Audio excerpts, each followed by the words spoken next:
அஸ்ஸலாமு அலைக்கும். நம்முடைய MCQ டிஸ்கஷன்ல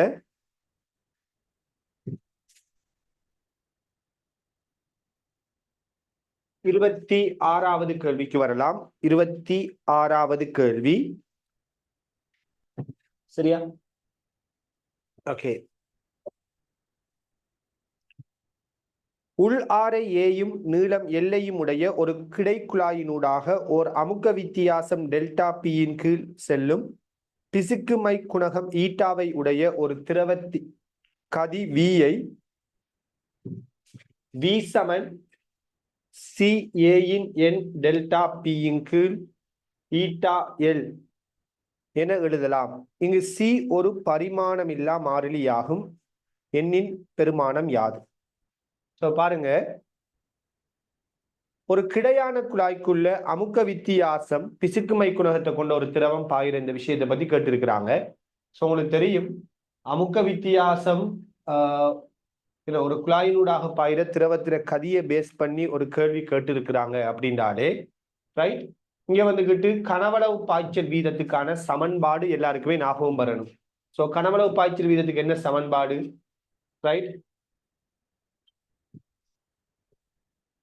பை டெல்டா பி ஏயின் 4ஆம் அடுக்கின் கீழ் 8 ஈட்டா டெல்டா எல் என்று சொல்லுவோம், அல்லது ஆரின் 4ஆம் அடுக்கு அப்படின்னு சொல்லுவோம் இல்லையா? இதான் பொதுவா நாம கனவளவு பாய்ச்சல் வீதத்துக்கு பயன்படுத்துற சமன்பாடு. ரைட், இங்க கனவளவு பாய்ச்சல் வீதத்தை சரியா, ஒரு குழாயினூடான கனவளவு பாய்ச்சல் வீதத்தை அந்த குழாயினூடான சராசரி கதி சார்பா நம்ம எப்படி எழுதலாம்னா குறுக்குவெட்டு பரப்பு தர வேகம் எழுதலாம். கனவளவு பாய்ச்சல் வீதத்தை A இன்டு V என்று எழுதலாம் இல்லையா? கனவளவு பாய்ச்சல் வீதத்தை A இன்டு V என்று எழுதலாம்னா பை ஆரை ஏ வர்க்கம் இன்டு V என்று எழுதலாம்.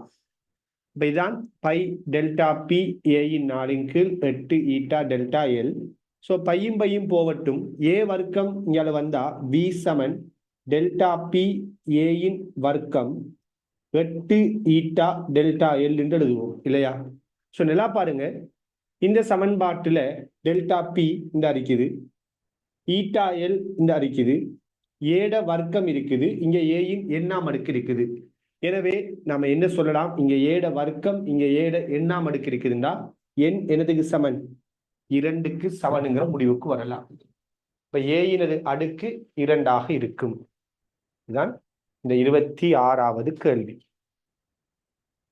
ரைட், அப்ப பாருங்க, ஒரு பிசுக்குமையுடைய ஒரு திரவம் ஒரு குழாயினூடாக கிடைக்குழாயினூடாக பாயும் போது அதனுடைய கதிக்கான ஒரு சமன்பாடை தந்து ஏயினது அடுக்காக எண் இருக்குதுண்டா இந்த எண்ட பருமன் என்று கேட்டிருந்தாங்க.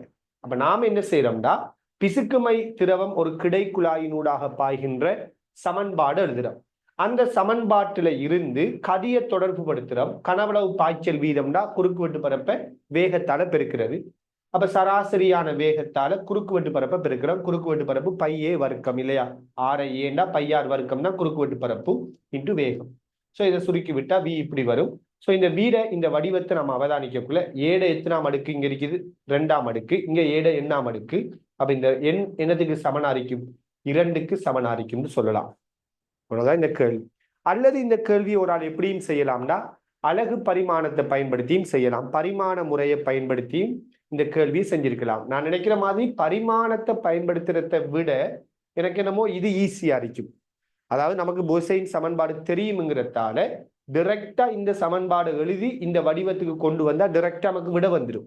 அல்லது அலகு பரிமாணத்தை சமப்படுத்துங்க. வேகத்தில பரிமாணம், இது பரிமாணம் அற்றால் தானே.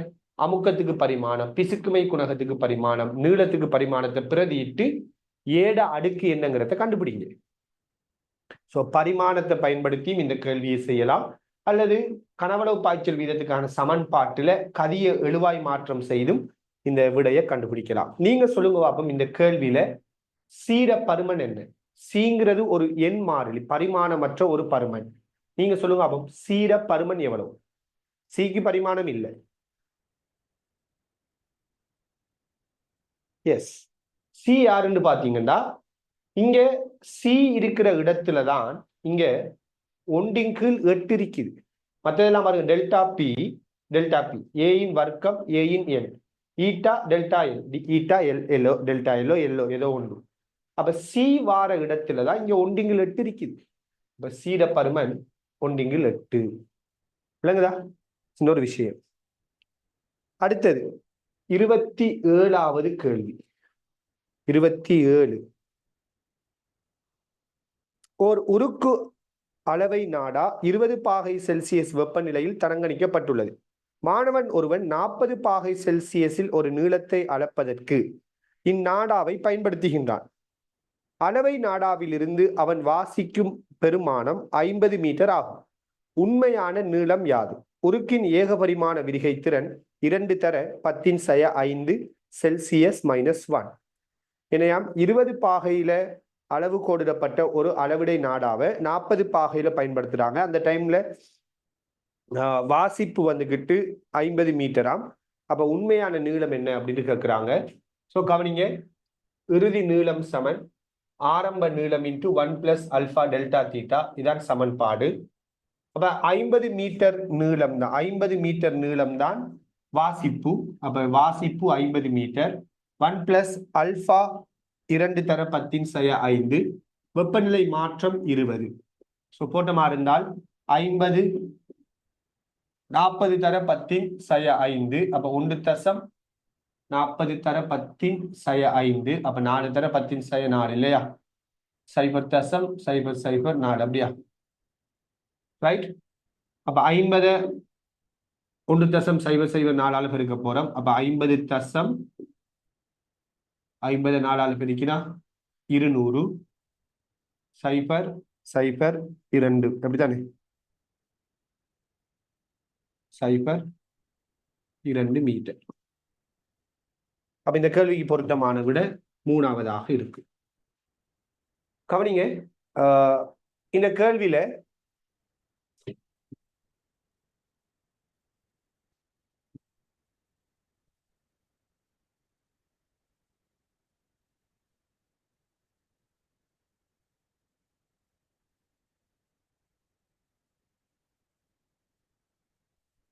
கவனிங்க, இந்த கேள்வி நிறைய பேருக்கு வந்துகிட்டு குழப்பத்தை ஏற்படுத்துற ஒரு கேள்வி. ஸோ பொதுவாக முதல் நான் இந்த கேள்வியோட மீனிங் என்ன அப்படிங்கிறத ஃபர்ஸ்ட்டுக்கு விளங்கப்படுத்துறேன். அதுக்கு பிறகு இந்த கேள்விக்கு ஷோர்ட்டா எப்பயுமே எப்படி செய்யலாம்னு சொல்றேன். இப்ப 20 பாகை செல்சியஸ்ல அளவு கோடிடப்பட்ட ஒரு அளவிடை நாடா, சரியா?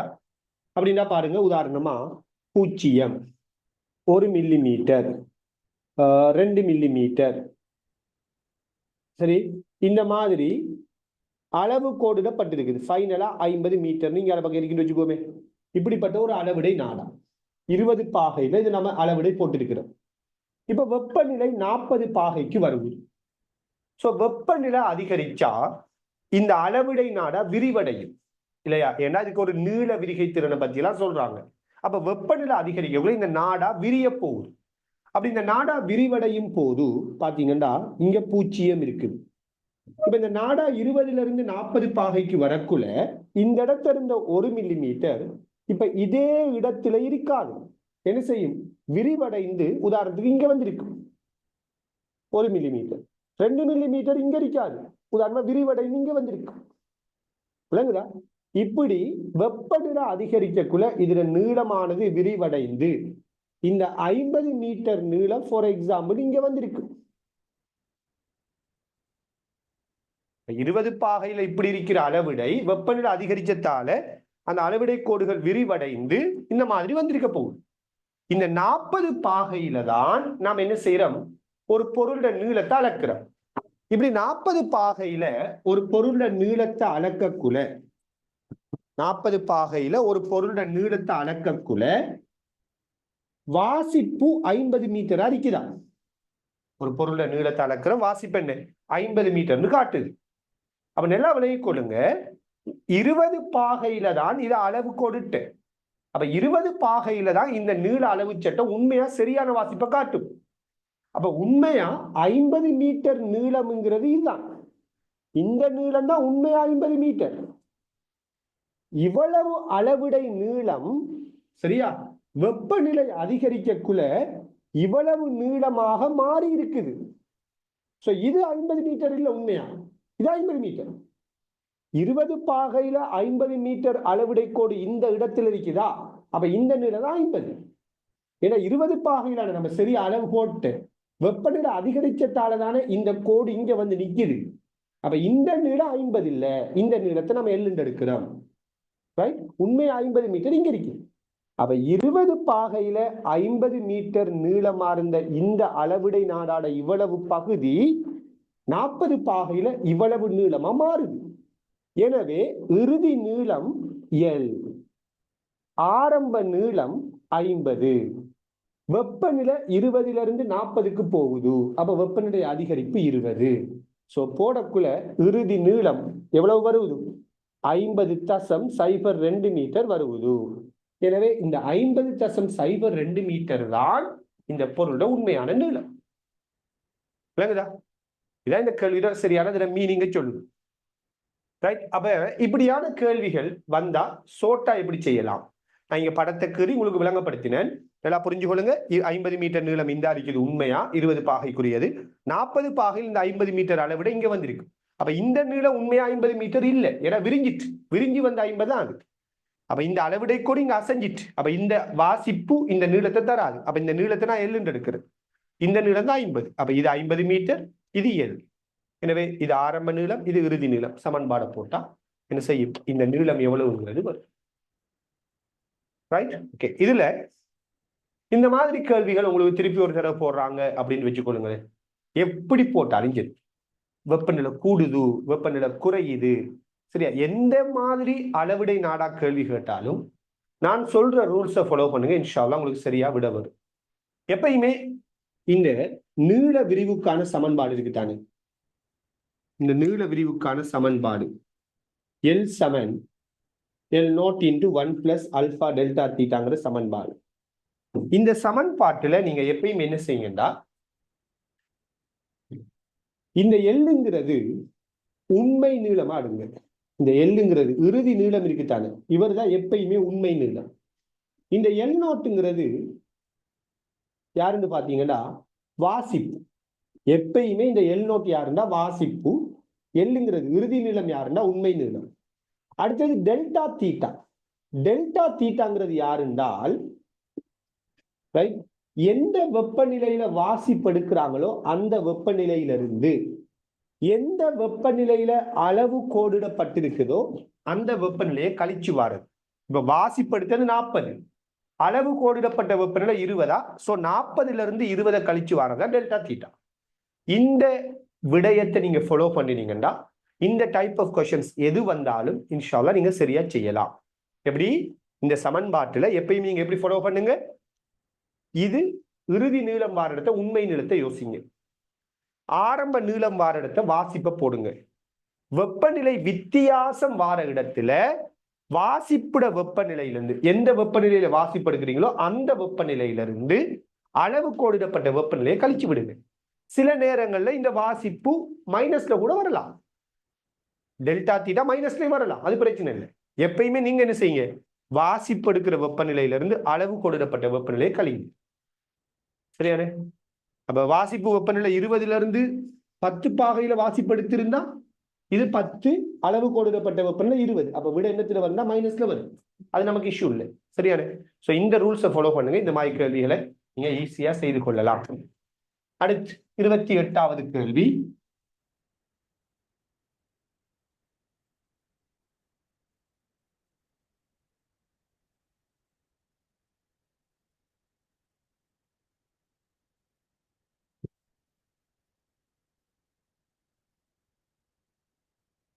அடர்த்தி ரோவை உடைய நெருக்க முடியாத பிசுக்கற்ற பாய்மம் உள்ளாரை ஆரை உடைய ஒரு கிடைக்குழாயினூடாக பாய்ந்து பின்னர் உள்ளாரை R/2 உடைய ஒரு ஒடுக்கமான பகுதியினூடாக செல்கின்றது.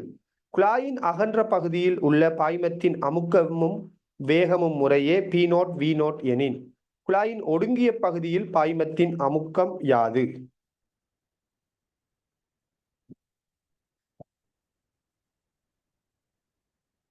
இப்போ பேனுடின் சமன்பாடை பேஸ் பண்ணின ஒரு கேள்வி உண்டு.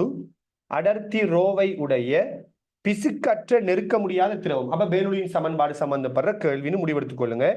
உள்ளாரை ஆரை உடைய ஒரு கிடைக்குழுவினூடாக பாய்ந்து பின்னர் R/2 குழாயினூடாக செல்கின்றது. குழாயின் அகன்ற பகுதியில் உள்ள பாய்மத்தின் அமுக்கமும் வேகமும் முறையே P0 V0.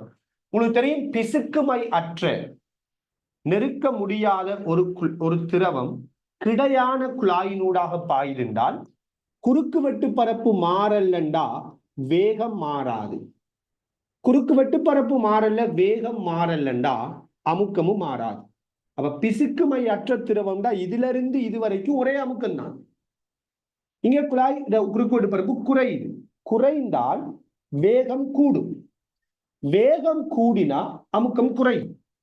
ஏண்டா உங்களுக்கு தெரியும், கிடையான குழாய்க்கு நாம் இதுக்கு முதல் நம்முடைய ரிவிஷன் நம்முடைய பேப்பர் டிஸ்கஷன் கிளாஸ்ல பேப்பர் கிளாஸ்லயே நம்ம செஞ்சிருக்கிறோம். கிடையான குழாய்க்கு நீங்க யாதேனும் 2 புள்ளிகளுக்கு பேனுடியின் சமன்பாடை பாவிச்சிங்கண்டா, ரைட், அந்த 2 புள்ளிகளுக்கு இடையிலான அமுக்க வித்தியாசம் ரைட் என்னதுக்கு சமனா இருக்கின்றால் half rho V1 வர்க்கம் மைனஸ் V2 வர்க்கத்துக்கு சமன்.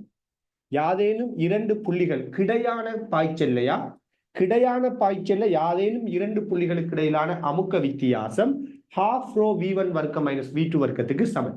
இது நம்மளோட ஃபைனல் பேப்பர்ல எக்கச்சக்கமான தடவைகள் இந்த சமன்பாடு அப்ளை ஆகி இருக்குது. உங்களுக்கு தெரியும், நம்ம ஹைட்ரோ ரிவிஷன்ல நிறைய தடவை இந்த சமன்பாடு எழுதிக்கிட்டே இருந்தோம். அதே மாதிரி நம்முடைய பாஸ் பேப்பர் டிஸ்கஷன்லையும் நாம் இந்த சமன்பாடை வச்சு கேள்விகள் பார்த்திருந்தோம். அண்மை காலத்தில் நடந்த கேள்விகளுக்குள்ளே வந்திருக்குது, ரைட். எனவே இந்த சமன்பாடு நமக்கு தெரிஞ்சா இந்த கேள்வி ஒரு விஷயமே இல்லை. சோ உதாரணமா இங்க வேகம் V0. முதலாவது இங்க வேகம் என்ன? 6 அரைவாசி. கவனமா இருக்கணும், 6 அரைவாசின்னா பரப்பு கால்வாசி. ஏன்னா 6 வர்க்கத்தோட சம்பந்தப்படும். அப்ப 6 நீங்க அரைவாசியா குறைச்சிங்கன்னா பரப்பு கால்வாசி 4ல் 1 பங்கா குறையும். அப்ப பரப்பு 4ல் 1 பங்கா குறையுதுன்னா வேகம் 4ல் 1 பங்கா கூடும், 4 பங்கா கூடும். அப்ப இங்க வேகம் V0, இங்க வேகம் 4 V0. அதே மாதிரி இங்க அமுக்கம் P0 என்றால் இங்க அமுக்கம் P0 என்றால் இங்க அமுக்கம் என்ன? சரியா? அப்ப பேனுடியின் சமன்பாடை நம்ம யோசிக்கிறோம். குறுக்குவெட்டு பரப்பு அரைவாசி 4ல் 1 பங்கா மாறுது. 6 அரைவாசின்னா குறுக்குவெட்டு பரப்பு 4 மடங்கா குறையும். குறுக்குவெட்டு பரப்பு 4 மடங்கா குறைஞ்சா தொடர்ச்சி சமன்பாட்டின் படி இது 4 மடங்கா குறைஞ்சா இது 4 மடங்கா கூடும். அப்ப இது V0, இது 4V0. இப்ப சமன்பாட்டில் பிரதியிடுங்க. இங்க அமுக்கம் வேகம் 4V0, சரியா? அதுல வர்க்கம், அதுலயும் கவனமா இருக்கணும். இங்க வேகம் V0, அதுல வர்க்கம். இங்க அமுக்க வித்தியாசம். வேகம் கூடின இடத்துல அமுக்கம் குறையரிக்கும், வேகம் குறைஞ்ச இடத்துல அமுக்கம் கூடரிக்கும். இதெல்லாம் உங்களுக்கு கட்டாயம் தெரிஞ்சிருக்கணும். வேகம் கூடின இடத்துல அமுக்கம் குறையும், வேகம் குறைஞ்ச இடத்துல அமுக்கம் கூட. இப்படி வரும். சோ ஏயில் அடிக்கிற அமுக்கம் தான் P0. பியில் அமுக்கம் என்னங்கிறது கேள்வி. half rho 16 V0 வர்க்கம் மைனஸ் V0 வர்க்கம், அப்ப 15 V0 வர்க்கம். சோ PB சமன் என்ன வரும்? இவர் இங்கால போய் இவர் இங்கால வந்தா P0 minus half 15/2 rho V0 வர்க்கம் எழுதலாம். சோ PB சமன் P0 மைனஸ் 15/2 rho V0 வர்க்கம் வரணும். சோ இந்த கேள்விக்கு பொருத்தமான விட எத்தனாவது? 5வது விடையா வரணும் இல்லையா?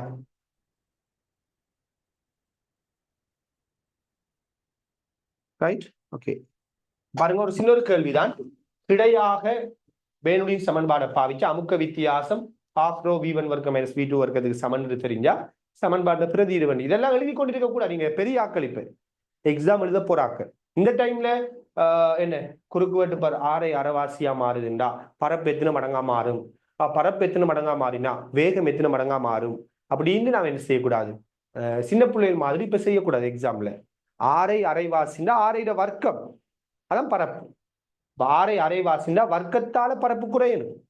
அரைவாசி ஆயினா பரப்பு 4 மடங்கா குறையும். இதோட பரப்பு ஏயா, இதோட பரப்பு A/4. இதோட பரப்பு A/4னா வேகம் பரப்பு 4 மடங்கா குறைஞ்சா வேகம் 4 மடங்கா கூடும். அப்ப இங்க V0, இங்க 4V0 போட்டாச்சு, சமன்பாட்டை பிரதிட்டாச்சு, விட வரும். ரைட், இதெல்லாம் வந்துகிட்டு சின்ன பிள்ளை மாதிரி ஒவ்வொரு ஸ்டெப்பா எழுத போற ஆக்களுக்கு தான் டைம் காணாம வர. இந்த கேள்விக்கு அதை ஒவ்வொன்றுக்கு எழுதி வரக்குள்ள என்ன செய்யும், டைம் காணாது. அப்ப 7 வரைக்கும் சில இடங்கள்ல எழுதுறத குறைச்சு கொள்ளுங்க. பை மிஸ்டேக் விடுவீங்க அப்படின்னு உங்களுக்கு தெரிஞ்சா எழுதுங்க. பை மிஸ்டேக் விட மாட்டோம், சுவரா சொல்ல தெரியும் அப்படியா எழுதுங்க. எழுத தேவையில்ல, டைரக்டா கேள்விக்குள்ள வாங்க. சின்ன சின்ன ஸ்டெப்லாம் இணையக்கூடாது, எழுதி கொண்டு செய்யவானா, அதான் டைம் உங்களை பாதிக்கிற விஷயம். ஓகே,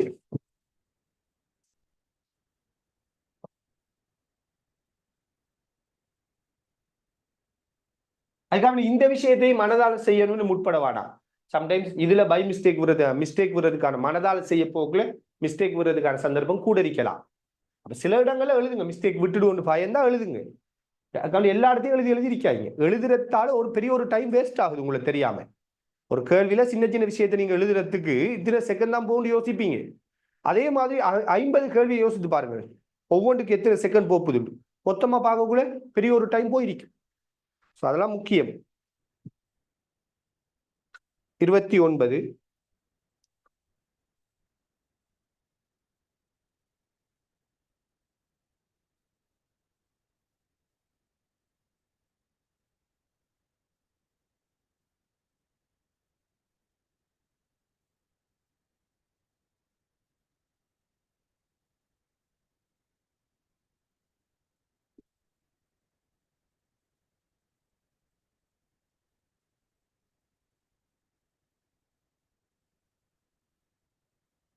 பாருங்க, ஒவ்வொன்றும் தடை கேபிட்டல் ஆரை உடைய 10 தடைகள் வரிப்படத்தில் காட்டப்பட்டுள்ளவாறு தொடுக்கப்பட்டுள்ளன. முனைகள் ஏபியிற்கிடையே உள்ள தடை 50 கிலோ ஓம் எனின் ஆரின் பெருமானம் யாது? ஸோ ஏபியிற்கிடையிலான சமானத்தடை 50ஆம். அப்ப தடை 6 பருமன் என்னன்னு கேட்கிறாங்க. உண்மையா வந்துட்டு ஒரு சின்ன ஒரு கேள்வி உண்டு, சும்மா ஃபன்னா போட்டு வச்சிருக்கிறாங்க. இது ஆர், இதுவும் சமாந்தரம், அப்ப R/2. இது 3 சமாந்தரம், R/3. இது 4 சமாந்தரம், R/4. இது எல்லாமே தொடர். அப்ப கூட்டினா சரி, ஆர் இது 2 சமாந்தரம், இது 3 சமாந்தரம், இது 4 சமாந்தரம். ஷார்ட் சர்க்கிட் அடிச்சுட்டாங்க, இதுக்குள்ள போறதுக்கு இதுக்குள்ள போவான்னு சொல்லி எடுத்துட்டாங்க. இங்க ஷார்ட் சர்க்கிட்டே இல்லை. இது சமாந்தரம், ஒரே அழுத்த வித்தியாசம். இது 3 ஒரே அழுத்த வித்தியாசம், இது 4 ஒரே அழுத்த வித்தியாசம். அப்ப சமாந்தரம். அப்ப போமசி எடுத்தீங்கன்னா 2 3 4. அப்ப போமசி எடுத்தா எத்தனை வரும்? 12 எடுக்கலாம் இல்லையா? 12 ஆர், இங்க 6, இங்க 4, இங்க 3. சரியா? 12 6 18, 18 4 22, 22 3 25, 25 6 12.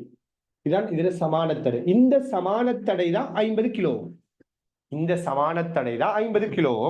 அப்ப 25 50 சுருக்கினீங்கன்னா 2 2 12 பெருக்கினீங்கன்னா ஆர் சமன் 24 கிலோ ஓம்.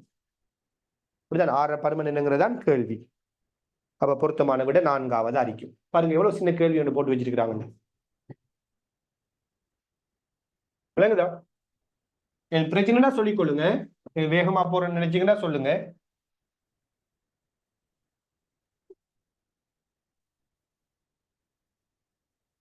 முப்பதாவது கேள்வி.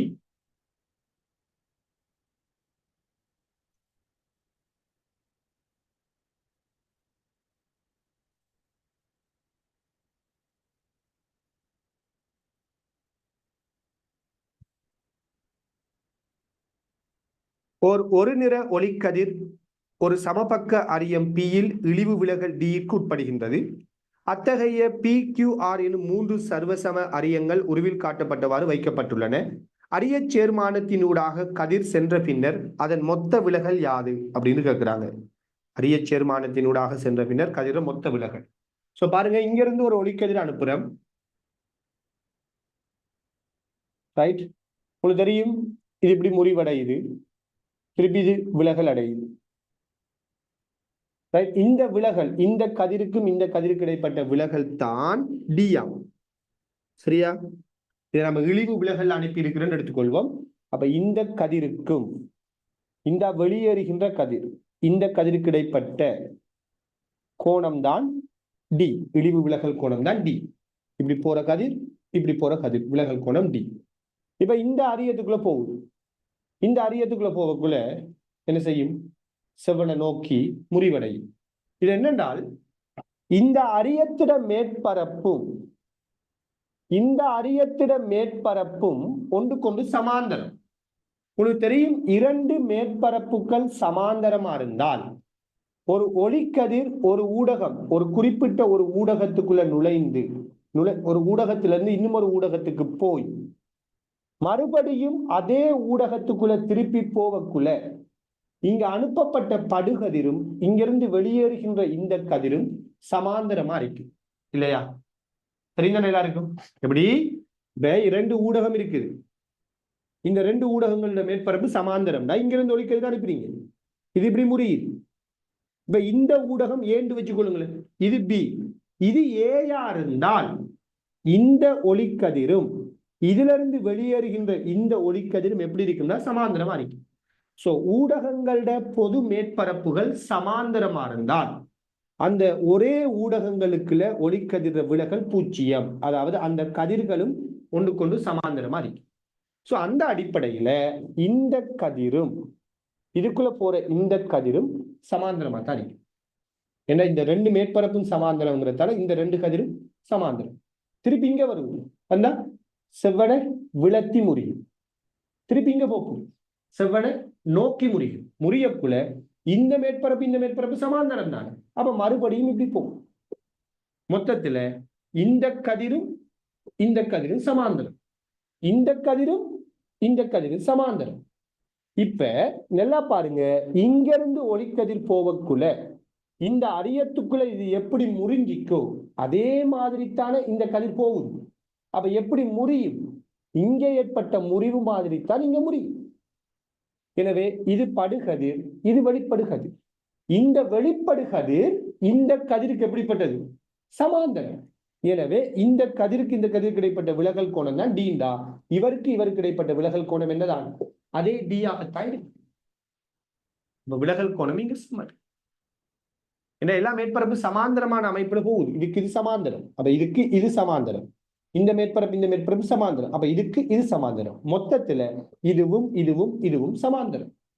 அப்ப இங்க இருந்து ஒளிக்கதிர் போகுது, இப்படி போகுது, அதேதான் இங்க போகுது. அப்ப இங்க இப்படி முடியுதா, அதே மாதிரி இங்க முடியும். அப்ப இந்த கதிருக்கு இந்த கதிர் சமாந்தரம். அப்ப இதுக்கு இடைப்பட்ட விலகல் கோணம் டியா, அப்ப இதுக்கு இடைப்பட்ட விலகல் கோணம் அதே டி தான். சின்ன கேள்வி உள்ளது.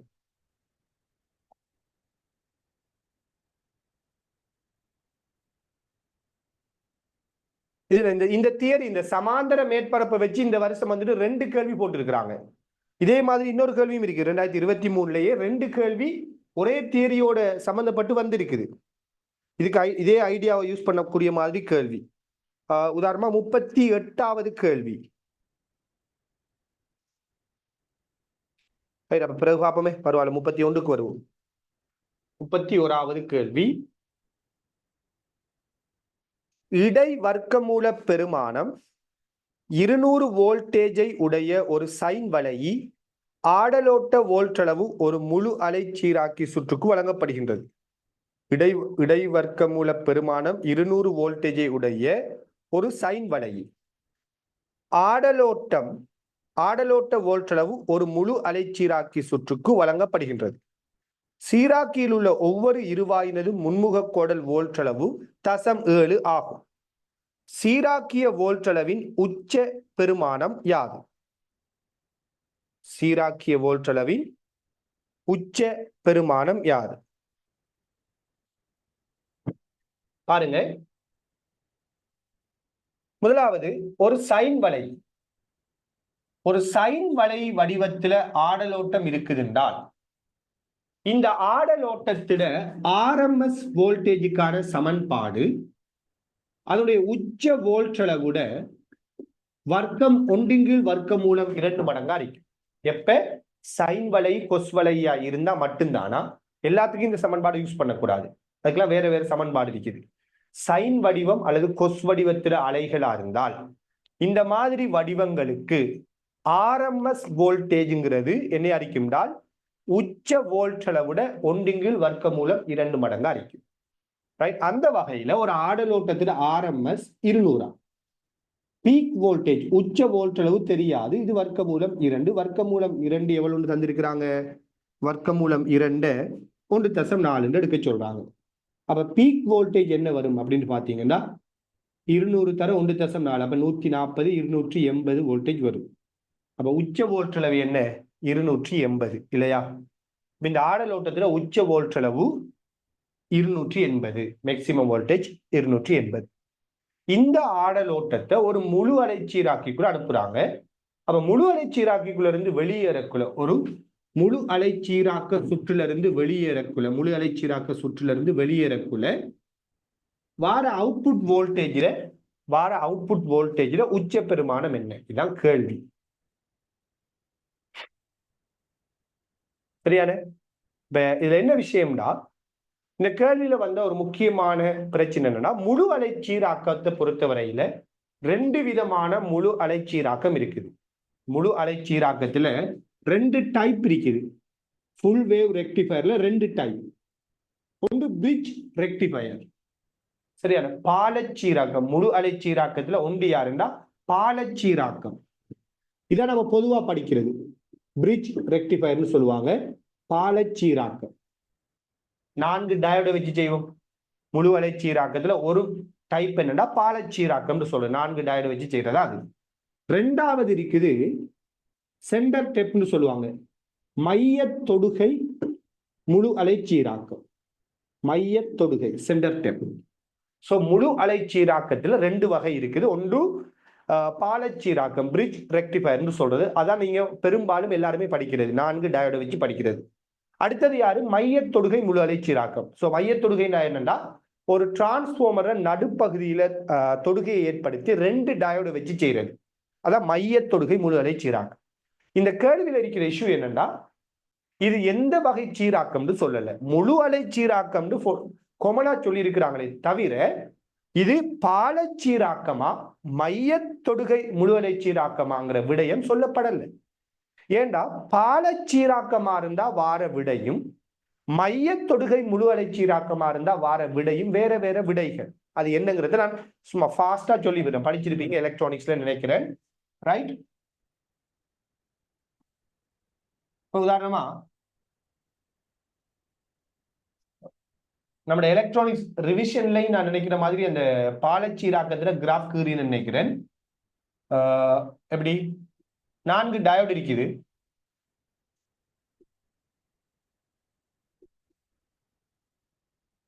இங்க ஒரு ஆடல் ஓட்டத்தை இணைக்கிடுவோம். இந்த பக்கம் ஒரு தடையை இணைக்கிறோம். இதான் சீராக்கம், முழுவலை சீராக்கம். சரியான? முழுவலை சீராக்க சுற்றுலா இவ்வளவுதான். இந்த முழுவலை சீராக்கத்துல இந்த ஆடல் ஓட்டத்துல உச்ச பருமன் தான் 280 வோல்டேஜ். இங்க வார உச்ச பருமன் தான் எவ்வளவு? 280 வோல்டேஜ். இப்ப நல்லா பாருங்க, இந்த தடைக்கு குறுக்கே இந்த முழுவலை சீராக்கம் எப்படி வரும்னு பாத்தீங்கன்னா இப்படி வரும். சரி, இப்படி வராது, இப்படி வரும். நான் இதை ரிவிஷன் கிளாஸ்ல சம்டைம்ஸ் விளங்கப்படுத்திருக்கலாம். நான் சொன்னேன் எலக்ட்ரானிக்ஸ் ரிவிஷன்ல முழுவலை சீராக்கத்துல டயோடுக்கு வந்துகிட்டு அழுத்த வித்தியாசம் இருந்தா கிராஃப் இப்படி வரும்னு சொல்லி சொன்னா சொல்லலையே? சரியா? எலக்ட்ரானிக்ஸ் ரிவிஷன்ல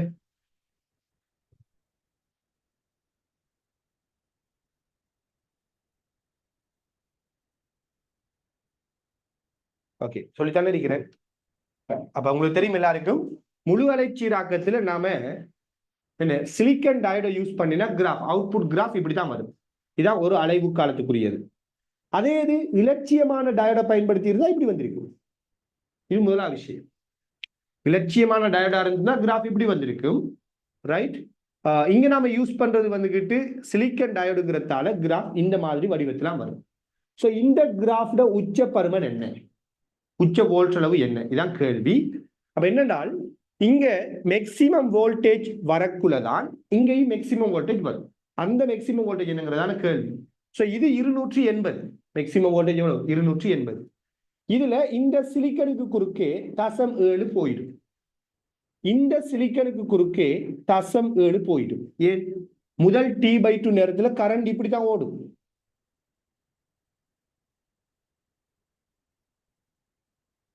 அப்ப இது 280 வோல்டேஜ்ல இது குறுக்கே 0.7 போயிடும். இப்படியே வந்தா திருப்பி இது குறுக்கே 0.7 போயிடும். அப்ப மிச்சப்படுறது எவ்வளவு? 280ல இருந்து 0.7 மைனஸ் 0.7, அதாவது 1.4 கழிக்கணும். 1.4 கழிச்சா என்ன வரும்? 278.6 வோல்டேஜ் இல்லையா? அப்ப இங்க வர மேக்ஸிமம் வோல்டேஜ் எவ்வளவுனா 278.6 வோல்டேஜ். இதான் இதுக்குரிய கிராஃப். இதான் மேக்ஸிமம் வோல்டேஜ் அறிக்கை. விளங்கிக் கொள்ளுங்க. ஏன்னா இந்த வருஷம் வந்துட்டு ஓல் ஆன்சர் வந்த ஒரு கேள்வி இது. மேபி அடுத்த வருஷம் என்ன செய்யலாம், அதாவது இந்த வருஷம் உங்களுக்கு என்ன செய்யலாம், இந்த கேள்வியை இப்படி கேட்கலாம், வரைப்பு வச்சு கேள்வியை கேட்டுவிடலாம். ஒரு பிரிட்ஜ் ரெக்டிஃபயர்ல முழுவலை சீராக்க சுற்றுல அவுட்புட் கிராஃப் சிலிக்கனா இருந்தா கிராஃப்ட வடிவம் எப்படி வரும், 5 விடையை தந்துடலாம். அப்ப கிராஃப்ட வடிவம்னா கட்டாயம் தெரிஞ்சிருக்கும், T/2 இது T. சரியா? அப்ப இதான் இந்த வடிவம் இல்ல, அது ஏனுங்கிறது உங்களுக்கு தெரியும், படிப்பிச்சிருக்க. இப்ப இது ஒரு மெத்தட், என்ன, பாலச்சீராக்கம்.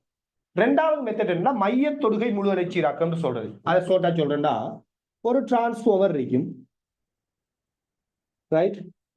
இங்க 2 டயோடை யூஸ் பண்ணுவாங்க. 2 டயோடை வச்சு முழுவலை சீராக்கத்தை செய்யறதான் மைய தொடுகை முழுவலை சீராக்கம்னு சொல்றது. இங்க இந்த இடத்துல சரியா நடுவுல இந்த டிரான்ஸ்ஃபார்மர்ல இப்படி நினைச்சிருப்பாங்க. இதான் அந்த தடை. என்ன விஷயம்னா, இதுக்கு குறுக்கே வர மேக்சிமம் வோல்டேஜ் 280. இது குறுக்கே வர மேக்சிமம் வோல்டேஜ் எவ்வளவு, 280. ஆடலோட்டம் இது குறுக்கே 280, மேக்சிமம் 280 வரும். இது என்ன விஷயம்னா, முதல் T/2 நேரத்துல இங்க அழுத்தம் கூட இங்க அழுத்தம் குறையும். அதனால இந்த டயோட் பின்முக கோடல்ல இருக்கு. இந்த டயோட் பின்முக கோடல், இங்க அழுத்தம் குறைய இங்க அழுத்தம் கூட, அதனால இந்த டயோட் முன்முக கோடல், இது பின்முக கோடல். அப்ப கரண்ட் எப்படி ஓடும்னு பாத்தீங்கன்னா இப்படித்தான் ஓடும். கரண்ட் இப்படிதான் ஓடும். எப்ப, முதல் T/2 நேரத்தில். அடுத்த T/2 நேரத்துல மாறி வரும் வோல்டேஜ், இது இங்க கூட இங்க குறைய வரும். அப்ப கரண்ட் இப்படி ஓடும். சோ எப்படி ஓடினாலும் இது 280 அறிக்கக்குள்ள இது குறுக்கே எவ்வளவு வரும், சரியா நடுவுல இருக்கும். இது இப்ப இவ்வளவு 280னா இது குறுக்கே 140 வரும். இது குறுக்கே 140 வரக்குள்ள இது குறுக்கே எவ்வளவு அழுத்த வித்தியாசம் போகும், 0.7 போகும். இதே குறுக்கே 0.7 போனா இந்த தடை குறுக்கே எவ்வளவு வரும், 140ல இருந்து இவ்வளவு 280 நடுவுல இருக்குது. அப்ப இவ்வளவு 140. இந்த 140ல 0.7 போனா எத்தனை வரும், 139.3 வோல்டேஜ். அப்ப இந்த தடை குறுக்கே 139.3 தான் மேக்சிமமா வரும். எனவே இதுக்குரிய அவுட்புட் கிராஃப் எப்படி வரும்னு பாத்தீங்கன்னா, இதுக்குரிய அவுட்புட் கிராஃபை பொறுத்தவரையில 0.7ல வோல்டேஜ் வரும், இப்படி வரும். இதே வடிவத்துல அரிக்கும் நினைக்கிறேன், அப்படித்தானே? இதே வடிவத்துல வரும். மேக்சிமம் வோல்டேஜ் 139.3 அரிக்கும். ஆக பாலச்சீராக்கமா இருந்திருந்தா 278.6 output voltage, maximum output voltage. மைய தொடுகை முழு அலைச்சீராக்கமா இருந்திருந்தா maximum output voltage 139.3. Right? So இது என்ன சீராக்கம் அப்படின்னு சொல்லல. இந்த முழு அலைச்சீராக்கத்துல எந்த வகை சீராக்கம் இந்த கேள்வியில சொல்லல அப்படிங்கிற ஒரு விஷயத்தையும் இந்த கேள்விக்கு ஓல் ஆன்சர் கொடுத்ததுக்கான காரணமா சொல்றாங்க. ரைட்? முழு அலைச்சீராக்கம் என்ன டைப் முழு அலைச்சீராக்கம்னு சொல்லப்படாதால இந்த கேள்விக்கு ஓல் ஆன்சர் கொடுத்திருக்கிறாங்க. சரியானே?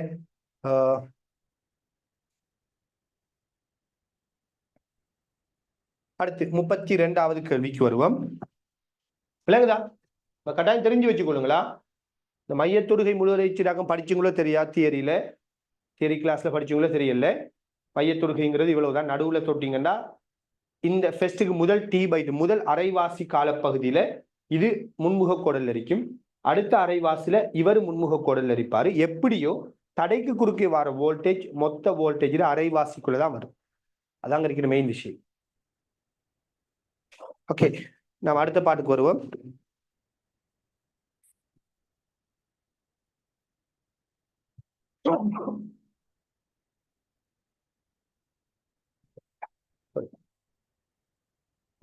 ஒரு மேசைக்கு மேலே 1 மீட்டர் உயரத்தில் ஒரு பிங்பாங் பந்து போடப்படுகின்றது. ஒவ்வொரு அடுத்துள்ள பின்னதைப்பிலும் பந்தின் இயக்கப்பாட்டு சக்தி ஒரே அளவினால் இழக்கப்படுகின்றது. பிங்பாங் பந்தின் வேக நேர வரைவை மிகச்சிறந்த விதத்தில் வகை குறிப்பது. சோ வேக நேர வரைவை பத்தி கேட்கிறாங்க. ஒவ்வொரு சந்தர்ப்பத்திலையும் இயக்கப்பாட்டு சக்தி ஒரே அளவினால் இழக்கப்படுவதா? சரியான, இயக்கப்பாட்டு சக்தி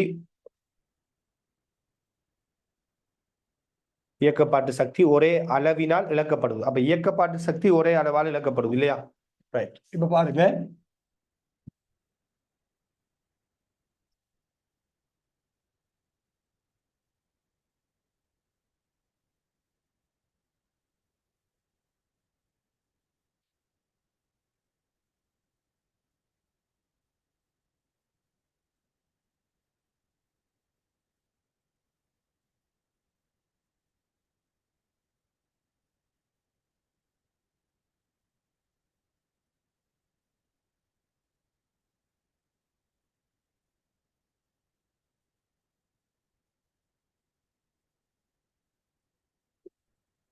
இப்ப ஒரு பந்தை இங்க இருந்து விழுவிடுறாங்க.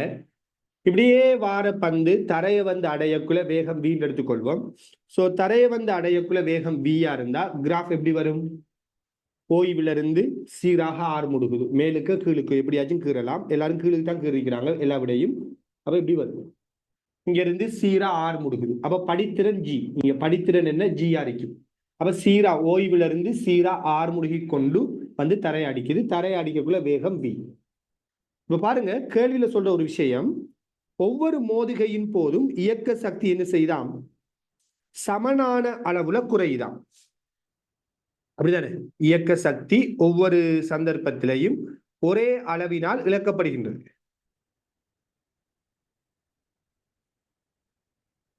அப்ப விங்கிற வேகத்துல வந்தது திருப்பி பின்னதைக்குள்ள வேறொரு வேகத்துல தான் பின்னதைக்கும். இதை விட குறைஞ்ச வேகத்துல தான் பின்னதைக்க போகுது. சரியானே? இப்ப இந்த வேகத்தோட மேலுக்கு போகக்குள்ள இது அடைய போற உயரம் இதை விட எப்படி இருக்கும்? சின்னனா இருக்கும். அப்ப தரையை அடிக்கக்குள்ள வேகம் கீழ் நோக்கி, திருப்பி மேலுக்கு எழும்புற வேகம் மேல் நோக்கி. அந்த வேகம் இந்த வேகத்தை விட எப்படி இருக்கும்? சின்னனா இருக்கும். ஏன்னா இயக்க சக்தி இழக்கப்பட்டிருக்குது. இது நேரடியா நீங்க மெக்கானிக்ஸ்ல நேர்கோட்டு இயக்கத்துல படிக்கிற ஒரு விஷயம் தான். அப்ப வேகம் வந்துட்டு குறைஞ்சிருக்கு. அப்ப இங்க வந்துட்டு இங்க இருந்து மேலுக்கு போகக்குள்ள சீரா அமர் முடுகும், திருப்பி கீழுக்கு வரக்குள்ள சீரா ஆர் முடுகும். இந்த உயரமும் இந்த உயரமும் சமனாத்தான் அடிக்கும். இப்ப தரையை அடிக்கக்குள்ள வேகம் v1 தான் அடிக்கும். இதுல எவ்வளவு இயக்க சக்தி இழக்கப்பட்டிக்கோ அதே அளவு இயக்க சக்தி தான் அடுத்த மோதுகையின் போதும் இழக்கப்படும். அப்ப இயக்க சக்தி ஒரே அளவுக்கு இழக்கப்படுது. சரியா? இயக்க சக்தி ஒரே அளவுக்கு இழக்கப்படுது. அப்ப திருப்பி பின்னடைச்சது பிறகு வார வேகம் இதை விட சின்னனா இருக்கும். அப்படிதான் இயக்க சக்தி இழக்கப்படுறதால வேகம் சின்னனா இருக்கும். அப்ப போக போக வேகம் குறையணும். அப்ப இந்த விடைகளை ஒப்பிட்டு தான் நம்ம வேகமா விடையை செலக்ட் பண்ணணும். ரெண்டாவது விட வராது, முதலாவது ரெண்டாவது விட வராது. அதே மாதிரி ஐந்தாவது விட வராது. ஏன்னா ஐந்தாவது விடையில மோதி பின்னதைக்கிற சந்தர்ப்பத்துல இதை சாய்வா காட்டி இருக்கிறாங்க. அஞ்சாவது விடையில இந்த கோடு நிலைக்குத்தா இல்லாம சாய்வா இருக்குது. அப்ப அஞ்சாவது விட வராது. அடுத்தது நாலாவது விட வராது.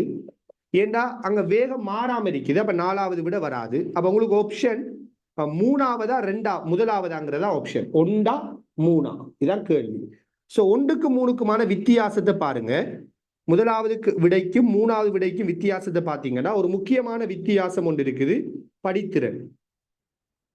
சோ படித்திறன்ல அல்லது டைம்ல பாத்தீங்கன்னா முதலாவது விடையில டைம் வந்துட்டு குறைஞ்சிட்டு போகும். டைம் டிஃபரன்ஸ் வந்துட்டு குறைஞ்சிட்டு போகும். மூணாவது விடையில டைம் டிஃபரன்ஸ் அப்படி குறைஞ்ச மாதிரி விலங்கல்ல. நல்லா பாருங்க, டைம் வந்துட்டு குறையல, படித்திறன் தான் மாறுது. இங்க படித்திறன் சமனாரிக்கணும். ஏன்னா படித்திறங்கிறது புயிர்ப்பு அமர் முடுகல் ஆறு முடுகல். எனவே இங்க படித்திறன் சமனாரிக்குது. ஆனா மூணாவது விடையில படித்திறன் அல்லது அந்த டைம் டிஃபரன்ஸ் வந்துட்டு சமனா இல்ல, சமனாரிக்குது. போக போக டைம் டிஃபரன்ஸ் குறைஞ்சிக்கிட்டு போகும். படித்திறன் மாறாம இருக்கணும். அங்க படித்திறன் மாறுது, டைம் டிஃபரன்ஸ் மாறாம இருக்குது. அதனால மூணாவது விட வராது. சோ முதலாவது விட தான் வரும். சின்ன ஒரு விஷயம், நம்ம கூட மெனக்கட வேண்டிய கேள்வி இல்லை இல்லையா? அடுத்து 33வது கேள்வி.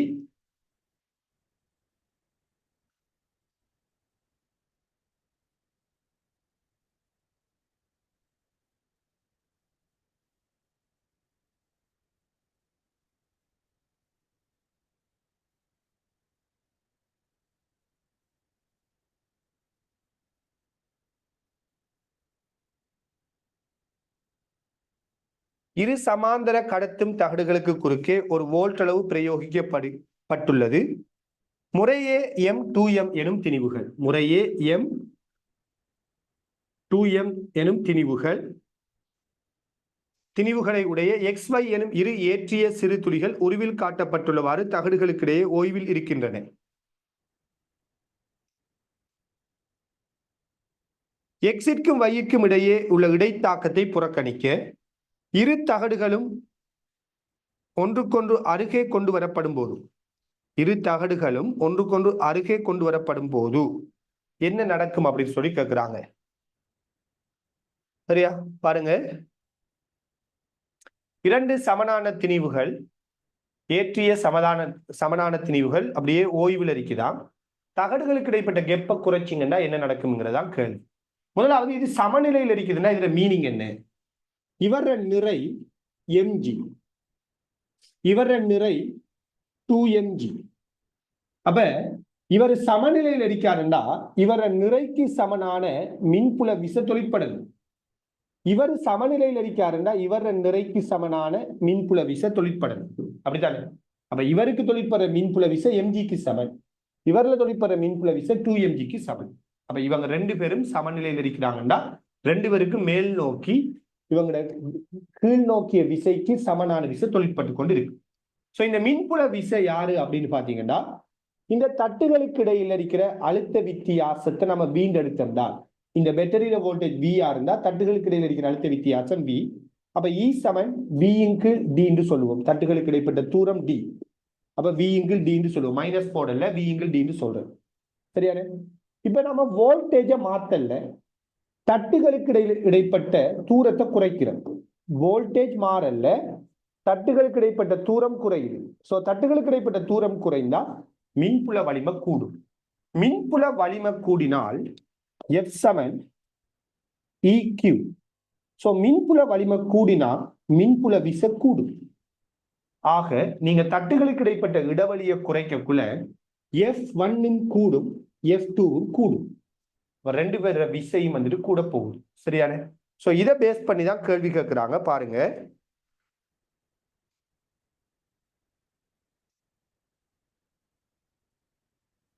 முதலாவது எக்ஸும் வையும் 40 இருக்கும் அப்படின்னு சொல்றாங்க. இப்ப இது தட்டுகளுக்கு இடைப்பட்ட இடைவெளியை நாம குறைச்சோம்டா, தட்டுகளுக்கு இடைப்பட்ட இடைவெளியை நாம குறைச்சோம்டா மின்புல வலிமை கூடும். ஏன்னா அழுத்த வித்தியாசத்தை மாத்தல, வோல்டேஜ் நம்ம மாத்தல. அப்ப அழுத்த தூரத்தை குறைச்சோம்னா மின்புல வலிமை கூடும். மின்புல வலிமை கூடினா ஏற்றத்தின் மீது தொழிற்படுற விசை கூடும். அப்ப இவங்க ரெண்டு பேர்ல தொழிற்படுற விசையுமே கூடும். அப்ப எம்ஜியை விட மேல் நோக்கிய விசை கூடுது, 2mgயை விட மேல் நோக்கிய விசை கூடுது. சோ ரெண்டு பேரும் மேல் நோக்கி ஆர்முடுக போறாங்க. எனவே விசை கூடும். அப்ப சமநிலையில இருக்காது. இரண்டாவது, எக்ஸும் வையும் சம ஆர்முடுகளுடன் விழுந்து சொல்றாங்க. மேல் நோக்கிய விசை தான் கூடுது, மின்புல விசை கூட போகுது. ஏன்னா மின்புல விசை மேல் நோக்கி தான் தொழிற்பட்டு இருக்குது ஆல்ரெடி. ஏன்னா எம்ஜியை சமப்படுத்தினதால இது சமநிலையில் இருக்குது. அப்ப மின்புல விசை மேல் நோக்கிய மின்புல விசை கூடுது. அப்ப அப்படி இருக்கக்குள்ள கீழ் நோக்கி விழுந்து சொல்லுவையா? இல்ல, மேல் நோக்கி தான் ஆர்முடுகு. சோ மூணாவது விட எக்ஸும் வையும் சம ஆர்முடுகளுடன் மேலே செல்லும். நாலாவது விட வையிலும் பார்க்க கூடுதலான ஆர்முடுகளுடன் மேலே செல்லும். ஐந்தாவது விட வையிலும் பார்க்க கூடுதலான ஆர்முடுகளுடன் எக்ஸ் விழும். அப்ப அஞ்சாவது விட வராது. சோ நமக்கு இருக்கிற டவுட் வந்துட்டு 3ஆ 4ஆ? எக்ஸும் வையும் மேல் நோக்கி ஒரே ஆர்முடுகளோட மேலுக்கு போகுமா, அல்லது வைய பார்க்க எக்ஸ் வந்துட்டு கூடுதலாக ஆர்முடுகுமா அப்படிங்கிற ஒரு கேள்வியை கேட்கிறார். சரியானே? சோ நல்லா பாருங்க, இப்ப இந்த எக்ஸுக்கு நீங்க சமன்பாடை யோசித்தீங்கன்னா, ரைட், மேல் நோக்கிய விசை F2, கீழ் நோக்கிய விசை 2mg, திணிவு 2m into a, ஆர்முடுகள் A. அதாவது F சமன் ma எக்ஸுக்கு பாவிச்சா இப்படித்தானே வரும். மேல் நோக்கி விசை F2, கீழ் நோக்கி விசை 2mg, திணிவு 2m, ஆர்முடுகள் A. அப்ப F2 சமன் என்ன வரும்? இவர் இங்கால வந்தா 2m பொதுவா எடுத்தா a plus g வரும். அதே மாதிரி y எடுங்க, yக்கு F1 சமன் இதே மாதிரி y திணிவு 2m இல்லையே, m தானே. அப்ப m into a plus g வரும். அப்படிதானே?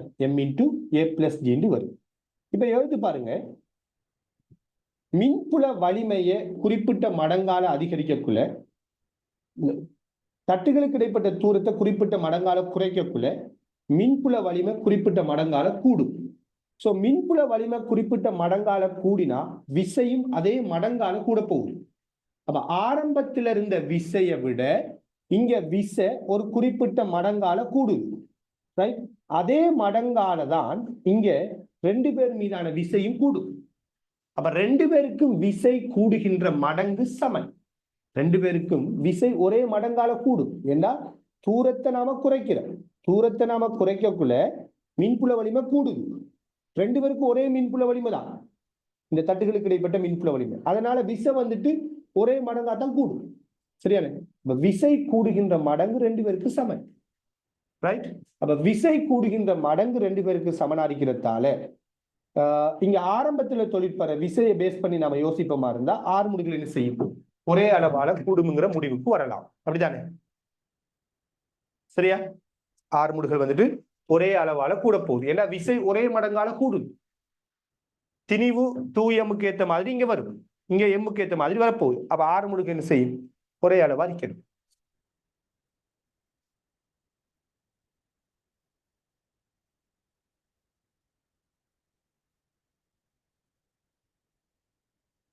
விளையாடிக்கா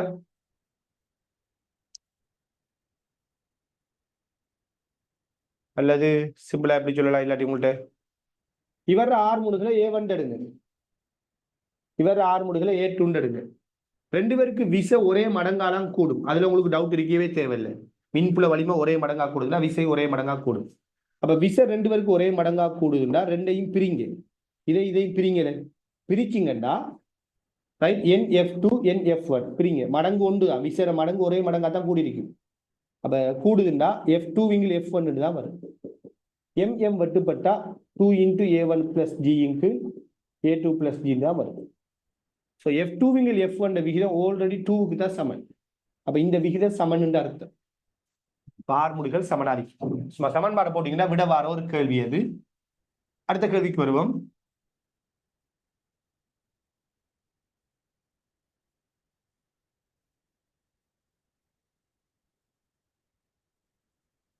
இது விளங்கினிக்கா உண்மையா?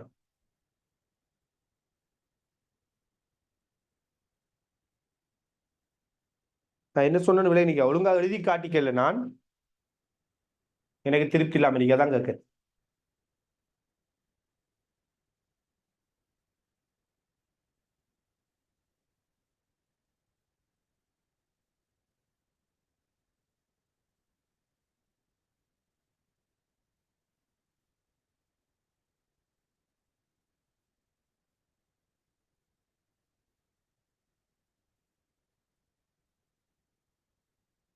ஓகே, பிரச்சனை இல்லையா? இப்ப நீங்க எழுதி பாருங்களா?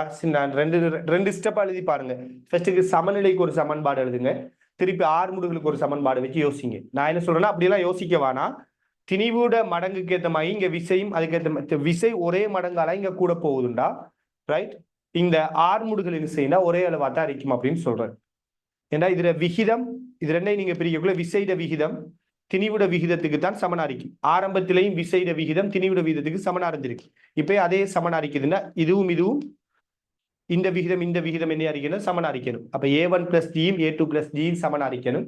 அப்ப A1 A2 சமன்னு சொல்லுவோம். எனிவே ட்ரை பண்ணி பாருங்க. பிறகு அடுத்த கேள்வி 34வது கேள்வி.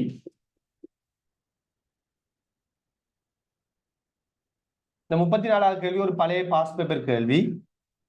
இது ஒரு பழைய கேள்வி உண்டு, எல்லாருமே பார்த்திருப்பீங்க நினைக்கிறேன். ப்ராப்பர்ட்டிஸ்ல ஒரு ஒடுக்கமான குழாயின் இரு முனைகளிலும் A, B எனும் இரு சர்வசம குமிழ்கள் உள்ளன. தொடக்கத்தில் குழாயின் நடுவில் உள்ள திருகுபிடி மூடப்பட்டிருக்கும் அதே வேளை குமிழி A இன் ஆரை குமிழி B இன் ஆரையிலும் சிறியதாகும்.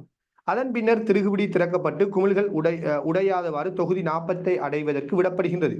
குமிழ்களின் இறுதி ஆரைகள் RA, RB இறுதி கனவளவுகள் VA, VB உள்ள தொடர்பு யாதாக இருக்கும்? ஸோ பாருங்க, இரண்டு குமிழ்கள் செப்பரேட்டா இருக்குது. இப்படி இருக்கக்குள்ள சரியான இந்த சவர்க்கார குமிழ்கள் தனித்தனியா இருக்குது. இந்த டைம்ல இந்த திருக திறந்தா என்ன நடக்கும் அப்படிங்கிறதா கேள்வி. டிரெக்டா இப்படியே ஒரு கேள்வி இருக்குதா?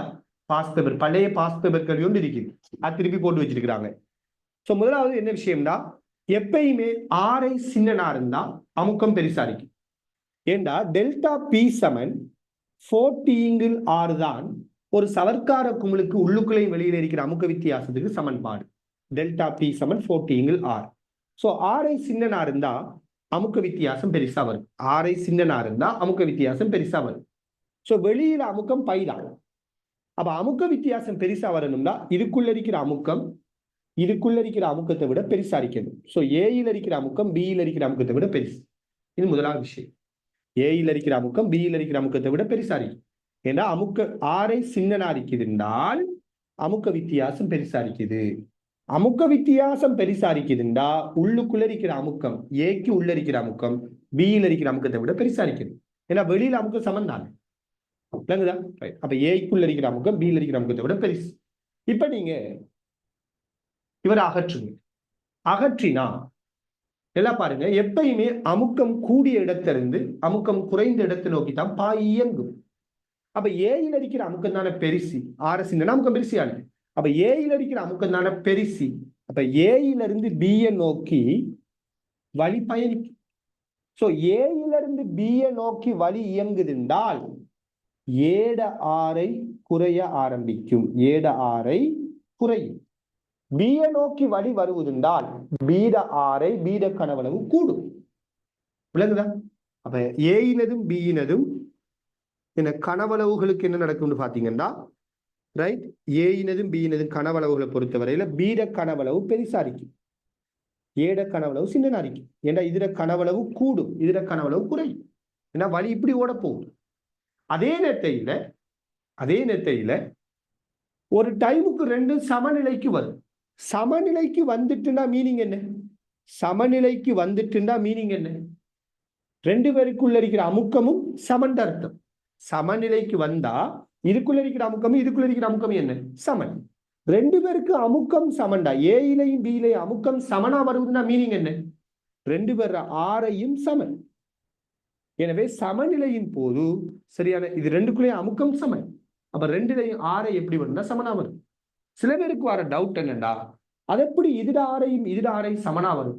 இதுட கனவளவு தான் பெருசா இருக்குது, இதுல கனவளவு தான் சின்னனா இருக்குது, இப்ப எப்படி ஆரை சமனா வரும் யோசிப்பாங்க. எல்லாம் பாருங்க, இந்த குமிழ்ட கனவளவு குறைந்து குறைந்து குறைந்து இப்படி குறைஞ்சு குறைஞ்சு வந்து லாஸ்டா எப்படி வரும்னு பாத்தீங்கன்னா, உதாரணத்துக்கு இப்படி வரும், கடைசியா இப்படி வரும், கடைசியா இப்படி வந்திருக்கு, இப்படி வளைஞ்சிருக்கு. விளங்குதா? இந்த வளைஞ்சிருக்கிற பகுதியில ஆரை, இந்த வளைவின் ஆரை எடுத்தீங்கன்னா இந்த குமிழ் அப்படியே சுருங்கி சுருங்கி இப்படி வளைஞ்சு வரும்.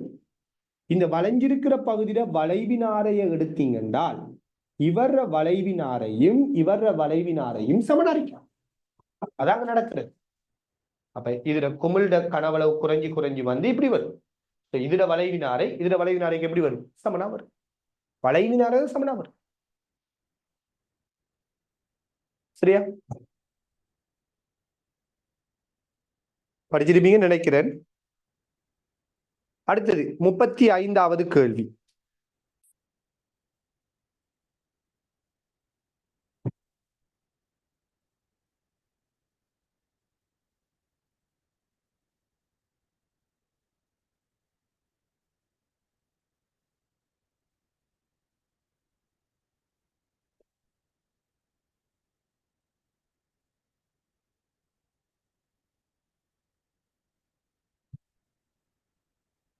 ஒரு குறித்த வெப்பநிலையில் டீயில் இரு முனைகளிலும் திறந்த ஒரு குறித்த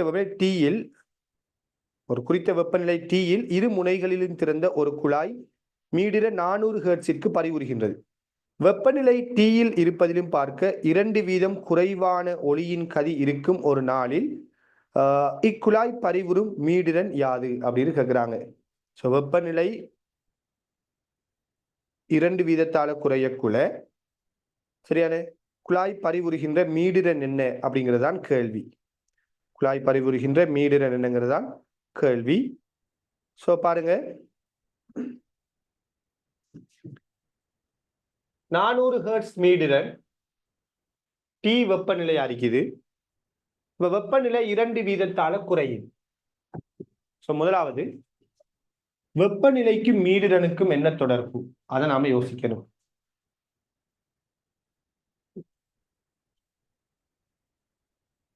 வெப்ப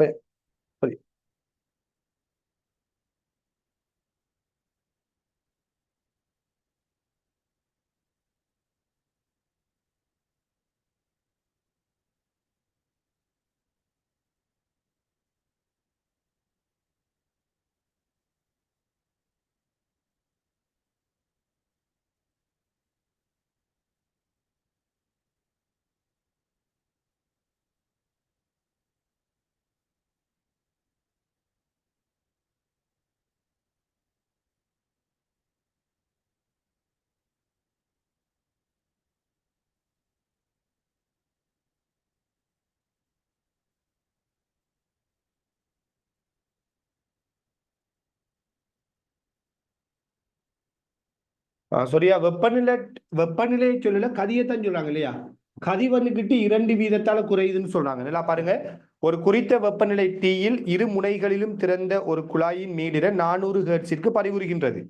வெப்பநிலை தீயில் இருப்பதிலும் பார்க்க 2 வீதத்திலும் குறைவான ஒளியின் கதி இருக்கும் ஒரு நாளில் இக்குழாயின் பரிவுறு மீடிடன். ஏன்னா வெப்பநிலை வந்திருந்தா நமக்கு கால்குலேஷன் கஷ்டமா போயிருக்கு. அதை நான் யோசித்தேன். வெப்பநிலையை சொல்லல, அவங்க கதியைத்தான் சொல்றாங்க. அப்ப வெப்பநிலை தீயில கதி வீயா இருக்குதா. இந்த கதியில் இருக்கிறத விட 2 வீதம் குறைவான கதியில் இருந்தால் அந்த நேரத்தில் பரிவுறுகின்ற மீடிரன். சோ பரிவுறுகின்ற மீடிரனுக்கும் சரியான கதிக்கும் என்ன தொடர்பு? நல்லா பாருங்க. முதலாவது, குழாயிட நீளம் மாறல. சோ குழாயிட நீளம் மாறலண்டா ஏதோ ஒரு மேற்றொணியில பரிவுறுவதுண்டா அலைநீளம் மாறல. எனவே அலைநீளம் மாறல, குழாயிட நீளத்தை மாத்தல, அலைநீளமும் மாறலன்னு எடுக்கிறோம், பரிவு மாறல. ரைட். எனவே வேகம் மீடிரனுக்கு நேர்வீத சமன். வேகம் மீடிரனுக்கு எப்படி வரும்? நேர்வீத சமன். குழாயிட நீளத்தை மாத்தல, சோ பரிவுறுகின்ற ஏதோ ஒரு மேற்றொணிக்குரிய அலைநீளம் மாறலன்னு எடுப்போம். எனவே வேகம் அலைநீளத்துக்கு மீடிரனுக்கு நேர்வீத சமன். இப்ப வேகம் தீங்கிற வெப்பநிலையில இருந்த வேகத்தை விட 2 வீதத்தால குறையலாம். அப்ப உதாரணமா 100 வியா இருந்தா 98 வியா மாறுது. 100 இருந்தது 98 மாறுது. இது 100 அறிக்கைக்குள்ளதான் மீடிரன் 400. அப்படிதானே? வேகம் 100 அறிக்கைக்குள்ளதான் மீடிரன் 400. அப்ப வேகம் 2 வீதத்தால குறையுது. அப்ப மீடிரனும் இதுவும் நேர்வீத சமன். இது 2 வீதத்தால குறைஞ்சா இவரும் 2 வீதத்தால குறையணும். அப்ப 400 இருந்தது 2 வீதத்தால குறையுது. 100 இருந்தா 2ஆல குறையும். 400 இருந்தா 8ஆல குறையணும். அப்ப 400 இருந்தது 8ஆ குறைஞ்சா 392 ஹெர்ட்ஸ். இன்னொரு கேள்வி இது. அப்ப பரிவுற மீடிரன் 392 ஹெர்ட்ஸ் இருக்கும் இல்லையா. வேகம் 2 வீதத்தால குறையுதுண்டா 100 வியா இருந்தா 98 வியா மாறும். வேகம் மீடிரனுக்கு நேர்வீத சமன் தானே. அப்ப வேகம் 2 வீதத்தால குறையக்குள்ள மீடிரனும் 2 வீதத்தால குறையும். அப்ப 400 இருந்தது 2 வீதத்தால குறையணும். 100 இருந்தா 2 98 மாறும். 400 இருந்தா 100 வீதமா இருக்கக்குள்ள 2ஆல குறையும்னா 400 இருக்கக்குள்ள 8ஆல குறையும். 4 மடங்கா குறையும். அப்ப 400 இருந்தா 392 மாறும். அப்ப பரிவுற மீடிரன் 392 ஹெர்ட்ஸ். சும்மா மனதால் செய்யக்கூடிய ஒரு கேள்வி இல்லையா. இந்த வசனத்தை வாசிக்கக்குள்ள ஒரு சின்ன ஒரு உடை கொண்டு வந்திக்கு. மேபி அது டிரான்ஸ்லேஷன் சம்பந்தப்பட்ட சிக்கலா இருக்கலாம். வெப்பநிலை தீயில் இருப்பதிலும் பார்க்க 2 வீதம் குறைவாக ஒளியின் கதி இருக்கும் ஒரு என்று சொல்லி தொடர்ச்சியா வாசிக்கிறது. இப்ப ரைட்டா, இது 2 வீதம்னா இது 2 வீதமா தான் குறையுது. ஏன்னா நேர்வீத சம்பந்தம். இது 2 வீதத்தால குறையுதுன்னா இதுவும் 2 வீதம் தான். 100க்கு 2. இப்ப 400க்கு 8. அடுத்து 36வது கேள்வி. இப்ப சின்ன சின்ன கேள்வி இல்லையா. நன்றாக இழுகிடப்பட்ட ஒரே கடத்தும் திரவியத்தினாலான சம நீளம் எல்லை உடைய 3 கோள்கள் தொடுக்கப்பட்டு உருவில் காட்டப்பட்டவாறு ஒரு சேர்த்திக்கோள் ஏபி செய்யப்பட்டுள்ளது. கோள்களின் குறுக்குவெட்டு ஆரைகளின் விகிதம் 4க்கு 2க்கு 1 உள்ள வெப்பம் கோளின் முனை ஏயிலிருந்து கோளின் முனை பிக்கு பாய்கின்றது. உறுதி நிலையில் சேர்த்திக்கோள் வழியே வெப்பம் பாயும் வீதம். சேர்த்திக்கோள் வழியே வெப்பம் பாய்கின்ற வீதத்தை பத்தி கேட்கிறாங்க.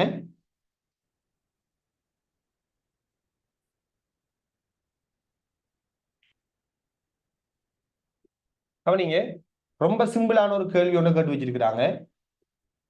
காவலிடப்பட்டிருக்குது, உறுதி சமநிலையில் இருக்குதுன்றாலே முதல் விஷயம் வெப்ப பாய்ச்சல் வீதம் மாறாதுங்கிறது இல்லையா. இங்க நுழையிற வெப்பம் இதை விட்டு வெளியேறும். இதுக்குள்ள நுழையிற வெப்பம் இதை விட்டு வெளியேறும். ஏண்டா சூழலுக்கு வெப்பம் இழக்கப்படாது, காவலிடப்பட்டிருக்கு. வெப்ப உறுதி சமநிலையில் இருக்குது. அப்ப கோள் வெப்பத்தை உறிஞ்சாது, தனக்கு எடுத்துக்கொள்ளாது. எனவே இங்க நுழையிற வெப்பமும் இங்க வெளியேற வெப்பமும் சமன். எனவே இந்த குழாய் வழியே வெப்பம், இந்த கடத்தி வழியே வெப்ப பாய்ச்சல் வீதம் மாறாது. நேரடியான ஒரு விஷயம் இது. அப்ப இந்த கேள்விக்கு பொருத்தமான விடை என்ன? வெப்ப பாய்ச்சல் வீதம் மாறாது. அப்ப விட 5வது. வெப்பநிலைக்கான கிராஃபை கேட்டு இருந்தா பரவாயில்ல, கொஞ்சம் யோசித்து இருக்கலாம். கேட்டது அவங்க வெப்ப பாய்ச்சல் வீதத்துக்கான கிராஃப். அப்ப 5வது விட ஒண்ணுமே இல்லை. விளங்குதா? வெப்பநிலைக்கான கிராஃப்னா படித்திறனை வச்சு நம்ம யோசிப்போம். ஆனா இங்க வெப்ப பாய்ச்சல் வீதத்துக்கு தானே கிராஃப் கேட்கிறாங்க. வெப்ப பாய்ச்சல் வீதம் தான் குழாய் வழியே மாறாது, கடத்தி வழியே. ஏன்னா காவலிடப்பட்டு உறுதி சமநிலையில் இருக்குது.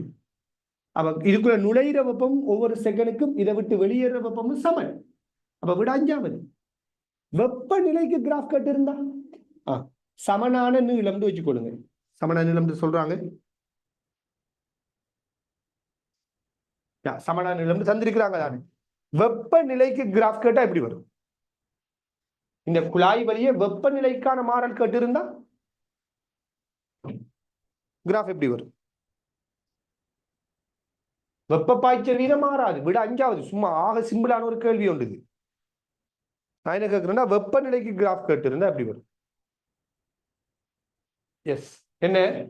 வெப்ப பாய்ச்சல் வீதம் சமன் KA டெல்டா தீட்டாவிங்கள் டெல்டா எல். வெப்ப பாய்ச்சல் வீதம் மாறல்ல, வெப்ப கடத்தாறு மாறல்ல, ஒரே மெட்டீரியல் கடத்தாறு மாறல்ல. ஆக குறுக்குவெட்டு பரப்பு பெரிசா இருந்தா வெப்பநிலை படித்திறன் சின்ன இருக்கும். சோ குறுக்குவெட்டு பரப்பு இங்க பெரிசு, அப்ப படித்திறன் சிறிஸ். குறுக்குவெட்டு பரப்பு சிறிஸ், அப்ப படித்திறன் பெரிஸ். குறுக்குவெட்டு பரப்பு சிறிஸ், படித்திறன் அப்ப இன்னும் பெரிஸ். இப்படி வரும். போக போக படித்திறன் கூடிக்கிட்டு போகும். ஏன்னா Q மாறல்ல, K மாறல்ல, A கூடினா படித்திறன் குறை. விளங்குதா? அப்ப வெப்பநிலையை கேட்டிருந்தால் 3வது விட வந்திருக்கு. அவங்க வெப்பநிலையை கேட்கலையே, வெப்ப பாய்ச்சல் வீதத்துல கேட்டு வச்சிருக்கிறாங்க. இதெல்லாம் உங்களுக்கு பெரிய சந்தோஷத்தை தர கேள்வியா இருக்கணும் ஃபைனல் எக்ஸாம்ல. ஏன் ஒன்றுமே இல்லையே, வெறும் ஒரு 15 செகண்ட் போதும் இந்த கேள்வி செய்யறதுக்கு. 15 செகண்ட் போதும். இதெல்லாம் அப்படியே தாராளமா செஞ்சு நெஞ்சிடணும். இந்த கேள்வி இந்த கேள்வி ஒண்ணுமே செய்யலை. நாம 2 வீதத்தை வச்சு விடே முடிச்சிட்டோம். இதெல்லாம் இந்த மாதிரி இந்த டைம் வந்து என்ன செய்யும், தூக்கி பிடிச்சி தரணும். 35, 36, இதுக்கு முதல் செய்த 34, அது பாஸ் பேப்பர் கேள்வி இல்லையா? அப்படி வார கேள்வி வச்சு பாருங்க. இந்த கேள்விகளுக்குள்ளாக நீங்க டைமை சேவ் பண்ணணும். ஒரு சில கேள்விகளுக்கு மட்டும்தான் டைம் வேஸ்ட் ஆகும். டைம் கொஞ்சம் கூட எடுக்கணும். அப்படி செய்யக்குள்ளதான் நம்ம சொல்ற மாதிரி நீங்க செஞ்சீங்கன்னா 50 கேள்வியை நீங்க சரியான 2 மணித்தியாலம் இல்ல 1.25 மணித்தியாலத்துக்குள்ள அல்லது 1.5 மணித்தியாலத்துக்குள்ள நீங்க செய்யலாம். 1.25 மணித்தியாலத்துல இருந்து 1.5 மணித்தியாலத்துக்குள்ள நீங்க உங்களால செய்ய. அதை நீங்க முதல்ல நம்புங்க. சரியா நீங்க சரியான ரூட்ல அந்த கேள்விகளை அணுகினீங்கன்னா 1.5 hour தான் மேக்சிமம். 1.5 hour பேப்பரை முடிச்சிருவீங்க. இப்படித்தானே வரப்போகுது. இப்படிதான் இடைக்கிடைக்க சந்தோஷப்படுத்துற மாதிரி நிறைய கேள்விகள் இருக்கு. ஒரு சில கேள்வி தான் எழுத வருது. நம்ம இதுவரைக்கும் செஞ்ச கேள்வியில பாருங்க, நான் உங்களுக்கு எழுதி விளங்கப்படுத்தின கொஞ்சம் கூடன்னு பார்த்தா அந்த கேள்வி என்னது, இந்த கெப்பாசிட்டர்ல ஏற்றத்தை வச்சு போட்டு செய்த கேள்வி. அதுக்கு வேணா நீங்க கொஞ்சம் எழுதி பார்க்கலாம். ஆர்முடுகள் சமன் அரிக்குமா சமன் அரிக்காதான் டவுட் வந்தா எழுதி பார்க்கணும். வேறபடி என்ன கேள்வி நம்ம எழுதி கஷ்டப்பட்டு செஞ்ச கேள்வி என்ன? சமான தடை கேள்வி ஒன்றுமே இல்லையே. நான் பார்த்த கேள்விகளுக்குள்ள ஒரு கஷ்டமான கேள்வியும் காணல. அந்த நீள அளவு சட்டத்திலேயே அந்த பேனுடியின் சமன்பாட்டில் வேணும்னா கொஞ்சம் எழுதிருப்பேன்னு சொல்லலாம். அப்ப புரிஞ்சு கொள்ளுங்க எப்படி ஃபைனல் பேப்பர் வருவதுங்கிறது உங்களுக்கு விளங்கணும். ரைட். அடுத்து 37வது கேள்வி.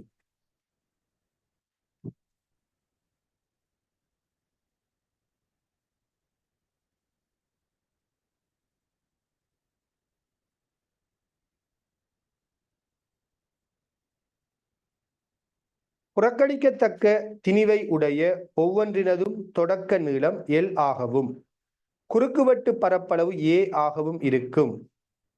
Y1 Y2 எனும் யங்கின் மட்டுகள் உள்ள திரவியங்களினாலான இரு கோள்கள் தொடராக தொடுக்கப்பட்டு ஒரு சேர்த்திக்கோள் அமைக்கப்பட்டுள்ளது. உருவில் காட்டப்பட்டவாறு சேர்த்திக்கோளின் ஒரு முனை ஒரு விறைப்பான சீலிங்கில் உறுதியாக நிலைப்படுத்தப்பட்டுள்ளது. அடர்த்தி பீட்டாவை உடைய திரவியத்தினாலான கனவளவு V கொண்டுள்ள ஒரு கோளம் கோளின் சுயாதீன முனையுடன் தொடுக்கப்பட்டு கோளம் அடர்த்தி ரோவை உடைய ஒரு திரவத்தில் முழுமையாக அமிழ்த்தப்பட்டுள்ளது. சேர்த்திக்கோளின் நீளத்தில் உண்டாகும் மாற்றம் யாது? சேர்த்திக்கோளின் நீளத்தில் உண்டாகும் மாற்றம் யாது அப்படின்னு சொல்லி கேட்கிறாங்க. சரியா? சோ கவனிங்க. சோ இந்த கேள்வியில முதலாவது இந்த கோளம் வந்துகிட்டு ஒரு திரவத்துக்குள்ள அமிழ்த்தப்பட்டிருக்கு. திரவத்துக்குள்ள அமிழ்த்தப்பட்டதால நீளத்தில் ஏற்பட மாற்றத்தை பத்தி கேட்டிருக்கிறாங்க.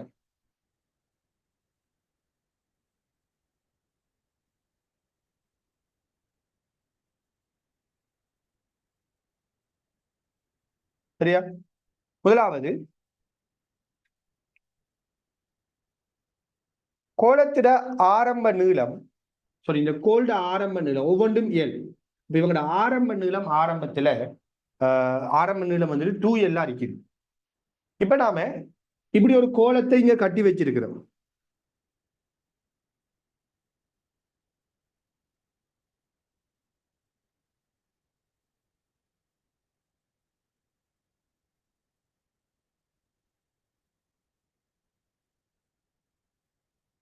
Right, okay. இப்ப இவரை கொண்டு போய் திரவத்துக்குள்ள நம்ம அமுழ்த்தினால், திரவத்துக்குள்ள நம்ம இவரை அமுழ்த்தினால் உங்களுக்கு தெரியும், இவர நிறை கீழ் நோக்கி தொழிற்பட, மேலுதைப்பு மேல் நோக்கி தொழிற்பட, ரைட், மேலுதைப்பு மேல் நோக்கி தொழிற்படக்குள்ள அதோட சேர்த்து இந்த கோலால இந்த கோலத்துக்கு ஒரு மேல் நோக்கி ஒரு விசை வழங்கப்படும். அதை நம்ம எஃப் எடுப்போம். அப்ப இந்த கோல்ட சமநிலைக்கு எம்ஜி திரவத்தால் வழங்கப்படுற மேலுதைப்பையும் இந்த கோல் இவருக்கு வழங்குகின்ற மேல் நோக்கிய இழுவிசையையும் கருத்தில் கொள்வோம். அப்படி கருத்தில் கொண்டா எஃப் சமன் என்னென்று வரும்? இழுவிசை என்னென்று வரப்போகுது? எம்ஜி மைனஸ் யூ வரும். ஸோ எம்ஜி மைனஸ் யூ என்ன? கொஞ்சம் எழுதுகிற கேள்வியாது. இந்த கேள்வியில உண்மையாக நமக்கு டைம் ஒன்று எடுக்கத்தான் செய்யும், அது தவிர்க்க இயலாது. கனவளவு வின்னு சொல்றாங்க இல்லையா? கனவளவு வி,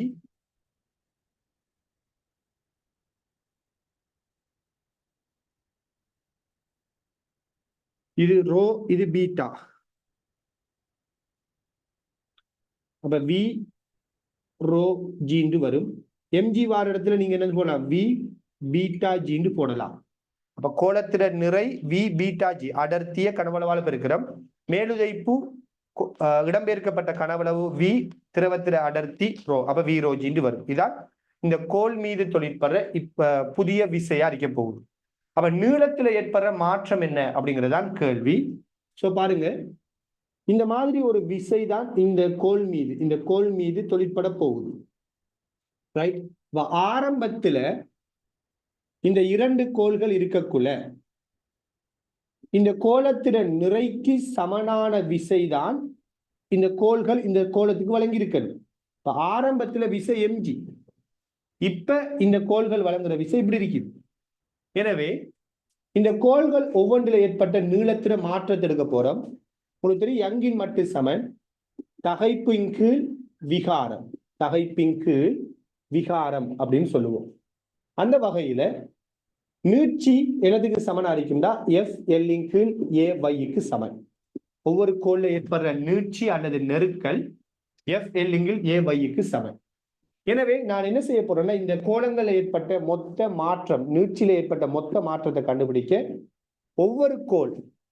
ஒவ்வொரு தனித்தனி கோள்ல ஏற்பட்ட நீளத்தில் ஏற்பட்ட மாற்றத்தை கூட்டி விட போறேன். ஒவ்வொரு கோள்ல ஏற்பட்ட நீளத்தில் ஏற்பட்ட மாற்றத்தை நாம கூட்டி விட்டா சரி. மேலுக்கு இருக்கிற கோளை ஏண்டும் இவரை பீன் எடுப்போமே, அப்ப ரெண்டுல ஏற்பட்ட மாற்றத்தையும் குறிப்பிடுவோம்.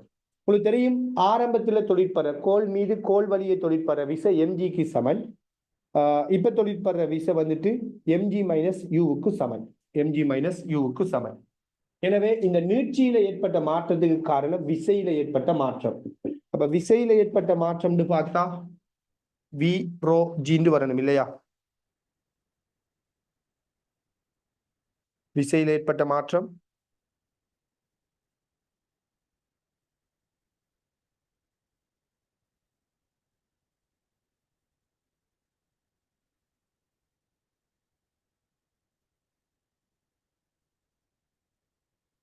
அப்படி பிரதிட்டு என்ன வருது?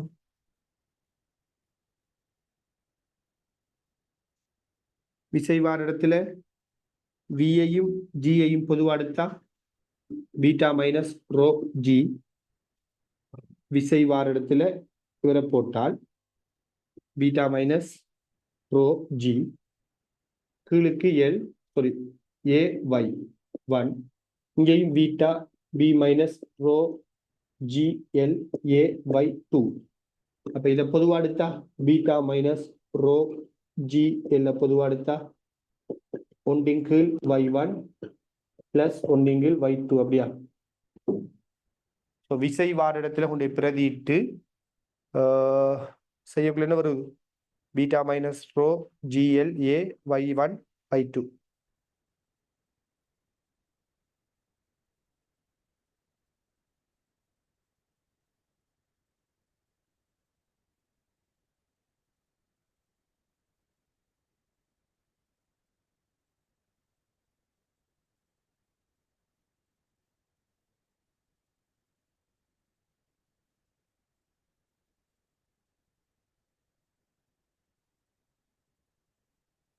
பொருத்தமான விட முதலாவது வருவது இல்லையா?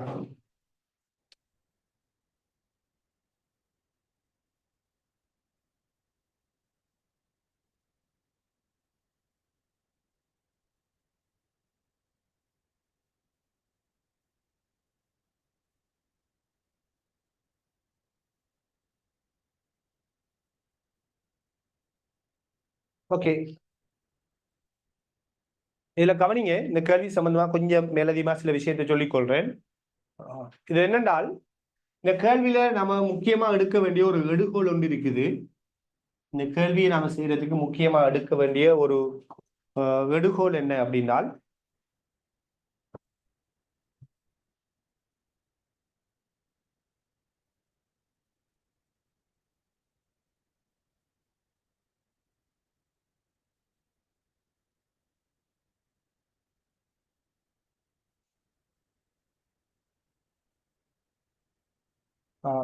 இந்த கோல் எடுக்க வேண்டிய முக்கியமான ஒரு எடுகோள் என்னன்னு பாத்தீங்கன்னா, இந்த கோல்ட திணிவுகளை நம்ம புறக்கணிக்கிறது. இந்த கேள்வி செய்யக்குள்ள நம்ம இந்த கோள்களோட திணிவை புறக்கணிச்சுதான் கேள்வி செய்யணுமா? ஏண்டா இந்த கோல்ட திணிவு இதுல பாதிப்பை ஏற்படுத்தும். அப்ப நம்ம அந்த பாதிப்பை நாம கருத்தில் கொள்ளல. இப்ப நம்ம உண்மையா என்ன செய்யறோம்னா, இந்த கோள்களோட திணிவை புறக்கணிக்கிறோம். அப்ப புறக்கணிச்சுதான் இந்த கேள்வியை செய்யறோம். அப்ப கவனிங்க, இங்கதான் ஏற்பட்ட குழப்பம். இங்க 2 கோள் இருக்குது. ஆரம்பத்துல தொடக்க நீளம் எல் என்று சொல்றாங்க தானே. அப்ப 2ம் எல் இப்படி இருக்குது. இப்படிதான் இந்த கேள்வியை ஸ்டார்ட் பண்றோம். L L. இப்ப நாம என்ன செய்யறோம்னா, இந்த கோள்களோட நாம ஒரு கோலத்தை இணைச்சி அதை நீருக்குள்ள அமிழ்த்தி வச்சிருக்கிறோம். சரியா? அதனால இந்த கோல் மீது ஒரு இழுவிசை உருவாகும். அந்த விசை என்னங்கிறத ஃபர்ஸ்ட்டுக்கு கண்டுபிடிக்கும். அது mg மைனஸ் u. அது என்னன்னு பாத்தீங்கன்னா, v g பொதுவா எடுத்துக்குள்ள பீட்டா மைனஸ் ரோண்டு வந்துச்சு. அப்ப இந்த கோல் மீது தொழிற்பெற இழுவிசை v g பீட்டா மைனஸ் ரோண்டு வரும். அப்ப இதுக்குள்ள அமிழ்த்தி வச்சிருக்கக்குள்ள இந்த கோல்ல தொழிற்பெற இழுவிசை, இந்த கோலத்தால இந்த கோலுக்கு வழங்கப்படுற இழுவிசை எப்படி வரும்? இந்த இழுவிசையால இந்த கோல் நீட்சி அடையும். இதுல என்னன்னா, இந்த கோல்ட திணிவுகளை நம்ம புறக்கணிக்கிறோம். அதனால இங்க தொழிற்படுற இழுவிசை தான் இங்கேயும் தொழிற்படும். இழுவிசை மாறாது. ஏன்னா கோலுக்கு தான் திணிவு இல்லை. அப்ப இங்க இருக்கிற இழுவிசை எஃப், இங்க இருக்கிற இழுவிசை எஃப் தான். அப்ப இந்த கோல்ல ஏற்பட்ட நீட்சியையும் இந்த திணிவை இப்படி வச்சதால இங்க இருந்த கோல் நீட்சி அடைஞ்சிருக்கு. இவர்ல